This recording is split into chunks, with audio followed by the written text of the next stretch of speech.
लेकिन हमें उठा के ले जाएगा, ये तो आश्चर्य की बात है। क्योंकि जो आदमी रहस्य का उद्घाटन माने बाहर ला रहा है, रहस्य जो है छुपा हुआ था उसको हम बाहर ला रहे हैं, सीएम को ईमेल कर रहे हैं, तो हम तो खुद इस चीज़ को उजागर कर रहे हैं, तो हम कैसे भाग जाएंगे इस चीज़ से कि दिलीप कुमार कहीं भाग जाएगा। फिर एक बार फ़ोन आना चाहिए था मेरे पास कि हाँ आप आइए, जांच में सहयोग कीजिए। हम करने के लिए तो पहले भी अभी भी तैयार हैं, लेकिन चलिए अब जो हुआ, हो सकता है उनका जांच करने का तरीका ही यही हो, ये तो वही लोग बताएंगे। लेकिन ऑफिस के अंदर जो आर्थिक अपराध इकाई है ईओयू, उसकी ऑफिस के अंदर मेरे साथ कोई बदसलूकी नहीं किया गया। परीक्षा तो नहीं लटकना चाहिए इसके चलते, क्योंकि ये तो जांच का विषय है, जांच अलग चलेगा।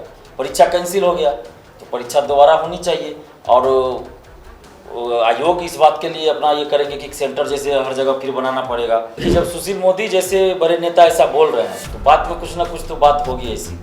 क्योंकि रामाकिशोर सिंह का जो प्रकरण हुआ था उसमें भी सुशील मोदी जी बोले थे कुछ, और बात सही निकली थी। तो बड़े अधिकारियों के बगैर इतना बड़ा कांड नहीं हो सकता।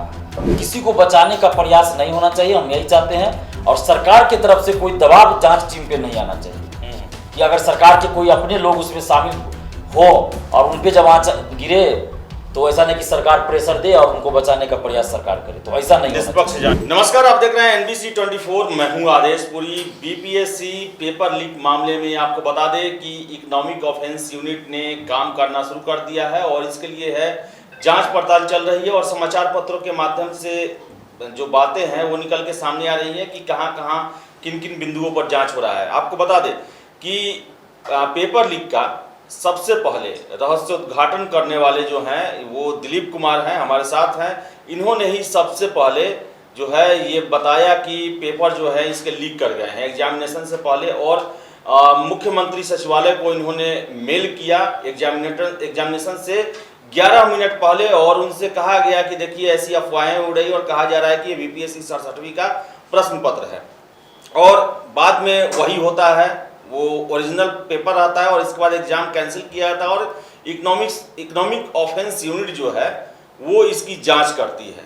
आपको बताएं कि कल जो है दोपहर में 2 बजे के पास बोरिंग रोड चौराहे के पास से दिलीप को इकोनॉमिक ऑफेंस की यूनिट उठा कर ले जाती है, और पूछताछ के बाद रात 8 साढ़े 8 बजे के आसपास छोड़ दिया जाता है। दिलीप ही हैं, बात करेंगे। दिलीप, उठा के आपको क्यों लिखेगी है, मुझे समझ में नहीं आ रहा है। ये तो बड़े आश्चर्य की बात है। अगर मुझे फ़ोन करके भी बुलाया जाता तो मैं चला जाता। मैंने पहले भी कहा था, जिस दिन पेपर लीक हुआ उस दिन भी मैंने हर वीडियो में कहा, लाइव आके कहा कि जहां भी मुझे बुलाया जाएगा मैं आने के लिए तैयार हूँ। तो आर्थिक अपराध इकाई को जांच का जिम्मा दिया गया तो उनको तो फ़ोन करके हमें बुला लेना चाहिए, हम वहाँ भी चले जाते। अगर बीपीएससी के चेयरमैन, परीक्षा नियंत्रक उस दिन भी हमें बुलाते फ़ोन करके, हम वहाँ भी जाके सब कुछ बताने के लिए तैयार थे। लेकिन हमें उठा के ले जाएगा, ये तो आश्चर्य की बात है। क्योंकि जो आदमी रहस्य का उद्घाटन माने बाहर ला रहा है, रहस्य जो है छुपा हुआ था उसको हम बाहर ला रहे हैं, सीएम को ईमेल कर रहे हैं, तो हम तो खुद इस चीज़ को उजागर कर रहे हैं, तो हम कैसे भाग जाएंगे इस चीज़ से। ऐसा थोड़े कि मोबाइल स्विच ऑफ करके या कहीं भाग जाते, नेपाल भाग जाते या ये लंदन भाग जाते, ऐसा तो नहीं था।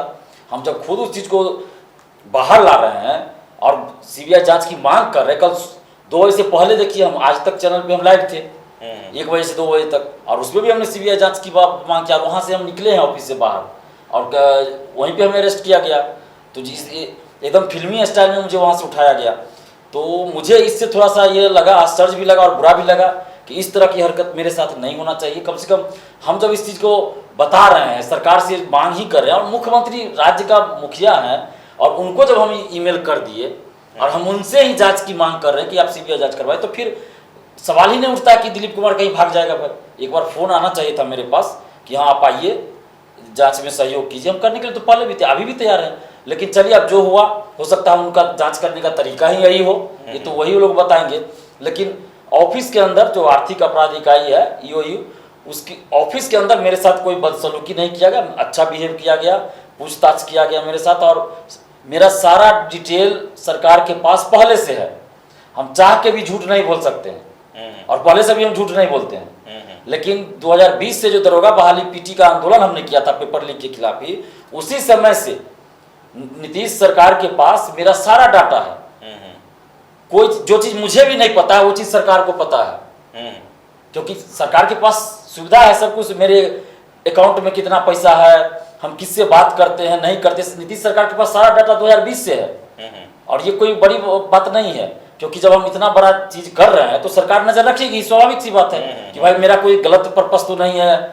तो आज हमने जो 8 तारीख को इस चीज का उजागर किया, तो पहले भी हम करते रहे हैं, लेकिन पहले सीएम को ईमेल नहीं कर पाते थे, और एक बार ईमेल भी किए तो वो फर्जी निकल गया आंसर, जो आंसर वायरल था वो फर्जी निकल गया था। तो हम लोग उस समय कुछ नहीं बोले, लेकिन इस बार क्या था, पहले तो हमको भी लगा कि फर्जी होगा, लेकिन फिर भी ईमेल कर दिए कि भाई बाद में कहीं सही हो जाए तो फिर उस समय कोई प्रूफ नहीं रहेगा, और बाद में पता चला कि वो सही था। तो नीतीश जी ने हस्तक्षेप किया, इसलिए एग्जाम कैंसिल हुआ और तुरंत जांच बैठी। लेकिन अब सवाल है, मुझसे जो सहयोग होगा मैं करने के लिए तैयार हूँ। वहाँ भी मैंने यही कहा, और जो टीम थी जांच की गई, एसपी साहब खुद भी थे वहाँ, उन्होंने भी कुछ देर पूछताछ की, और उन्होंने ये भी कहा कि जब भी आपको बुलाया जाएगा आपको आना है। हमने कहा ठीक है, हम आएंगे जब भी। पेपर में, जैसे पेपर में हम देख रहे हैं तरह तरह के आ रहे हैं कि यहाँ से हुआ होगा, वहाँ से हुआ होगा। हम लोग को कुछ जानकारी नहीं, पेपर से ही हम लोग जानकारी इकट्ठा कर रहे हैं। तो उसमें जो मुझे समझ में आया है कि जहाँ तक इकोनॉमिक ऑफेंस यूनिट को ये शक है, 2 एंगल पर है। एक तो है कि एग्जामिनेशन सेंटर से कहीं वायरल हुआ हो क्वेश्चन, या फिर कल सुशील कुमार मोदी ने जैसे कहा कि आयोग को लोग जरूर शामिल होंगे इसमें, वो इनकारी से नहीं किए। आपको क्या लगता है अभी इन सब मामलों को देखते हुए, अभी देख रहे हैं लगभग 48 घंटे हो गए हैं, क्या लगता है आपको कहाँ से ये हुआ होगा? देखिए, जब सुशील मोदी जैसे बड़े नेता ऐसा बोल रहे हैं तो बात में कुछ ना कुछ तो बात होगी ऐसी। क्योंकि रामाकिशोर सिंह का जो प्रकरण हुआ था उसमें भी सुशील मोदी जी बोले थे कुछ, और बात सही निकली थी। तो बड़े अधिकारियों के बगैर इतना बड़ा कांड नहीं हो सकता है।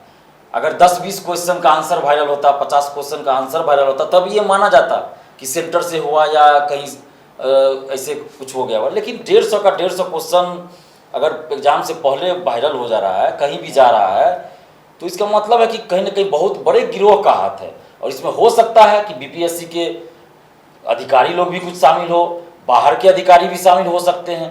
ये तो जांच का विषय है, तो हर एंगल पे जांच होना ही चाहिए, और किसी को बचाने का प्रयास नहीं होना चाहिए। हम यही चाहते हैं, और सरकार की तरफ से कोई दबाव जांच टीम पे नहीं आना चाहिए कि अगर सरकार के कोई अपने लोग उसमें शामिल हो और उन पे जब आंच गिरे तो ऐसा नहीं कि सरकार प्रेशर दे और उनको बचाने का प्रयास सरकार करे। तो ऐसा नहीं, निष्पक्ष जांच होना चाहिए, ताकि वो गिरोह पकड़ा जाए जो ये क्वेश्चन लीक में शामिल है और हर एग्जाम में पेपर लीक करवाते हैं। जी, अब क्या लगता है, परीक्षा लटकेगा या फिर क्या होगा, आपको क्या लगता है?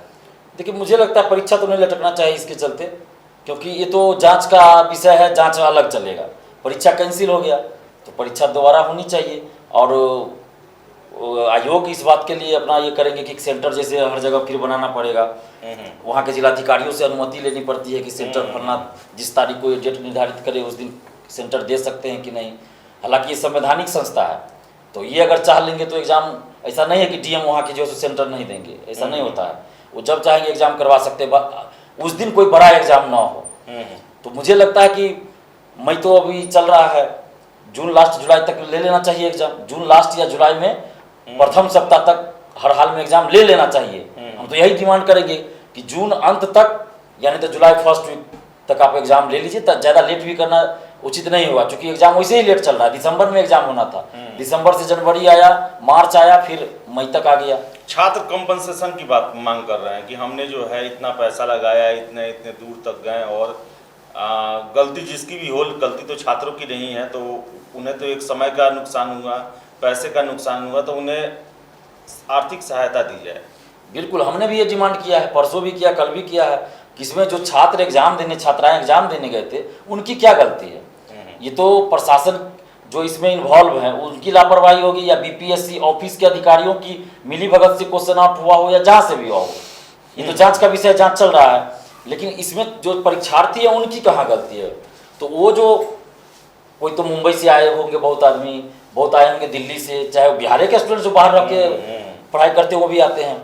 और बिहार में भी जो थे वो भी अलग जिला, मतलब कटिहार का सेंटर सासाराम किसी का है, आरा है, गया है, गया वाले का सेंटर पूर्णिया, कटिहार, ऐसे अररिया, तो दूर दूर सेंटर भी दे दिया गया। हम लोग पहले भी डिमांड किए हैं कि आप इतना दूर सेंटर देने का क्या मतलब है? आप गृह जिला जो है स्टूडेंट्स का, उसके आसपास के जिला में दे दीजिए, आप दीजिए, क्या दिक्कत है उसमें? और आप इतना 300-400 किलोमीटर दूर सेंटर भी दे रहे हैं, और उसके बाद पता चल रहा है कि ये पेपर भी लीक हो जा रहा है, तो क्या ये औचित्य हुआ? ये तो आने जाने में खर्च अलग हुआ, खर्च भी हुआ 2500-3000 मिनिमम खर्च होगा, कष्ट अलग हुआ, कष्ट अलग, आने जाने अलग में, मिला, बस में जगह नहीं है, ट्रेन में जगह नहीं है, समय पे ट्रेन हर जगह नहीं चलती है, हर रूट में बस से जाना है, बस में ऊपर चढ़ के कोई जा रहे हैं, कोई जो ये वैन होता है सामान ढोने वाला गाड़ी, उसमें चढ़ के जा रहे हैं, फोटो हम देख रहे हैं सोशल साइट्स पे, लटक के जा रहे हैं, तो मजबूरी है।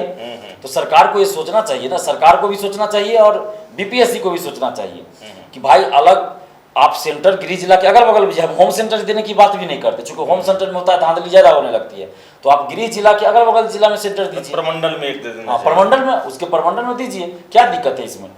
तो बीपीएससी को इस पे सोचना चाहिए निश्चित रूप से कि ज़्यादा दूर सेंटर ना दे, और उनको मुआवजा तो मिलना चाहिए स्टूडेंट्स को, या तो बीपीएससी इसकी भरपाई कर दे या नहीं तो फिर नीतीश सरकार दे, क्योंकि गलती तो दोनों की है, सरकार की भी गलती है और बीपीएससी की भी गलती है अगर क्वेश्चन आउट हुआ है तो, या वो जानबूझ के किए हो या जैसे हो, लेकिन है तो उसकी सजा। ये जो 6 लाख 5.5 लाख लगभग जो अपियर हुए हैं, 5.5 लाख या 5 लाख जो भी हो, तो उनकी तो कोई गलती इसमें है नहीं, तो उनको मिनिमम 3000 रुपया कम से कम हम कह रहे हैं 3000 हर स्टूडेंट्स के अकाउंट में दिया जाए पैसा। तो 3000 रुपया हर एक स्टूडेंट के अकाउंट में दिया जाए। और इसके अलावा बता दें आपको कि जांच प्रक्रिया जो है वो तेज हो गई है और विभिन्न मीडिया रिपोर्ट्स के माध्यम से प्रोग्रेस रिपोर्ट पता भी चल रहा है कि क्या जो है कहां तक अभी जांच पहुंचा है, और संभावना है जो पेपर में जो आ रहा है कि लेट भी लग सकता है जांच पूरा होने में, क्योंकि बहुत सारी कड़ियों को मिलाना है और उसके बाद निष्कर्ष पर पहुंचना है। और तो हम आशा करेंगे कि जो भी गुनहगार हो, जिसने भी ये खेल किया है या करते रहा है पहले से, उसका नाम उजागर जरूर हो और वो पुलिस की गिरफ्त में जरूर कम से कम आए और उसे ऐसी सजा दी जाए ताकि आगे से कोई भी ऐसा किसी भी परीक्षा में करने से पहले 50 बार सोचे। तो फिलहाल इस वीडियो में इतना ही। वीडियो पसंद आए तो लाइक शेयर करें, हमारे चैनल NBC 24 को सब्सक्राइब जरूर कर लें। धन्यवाद।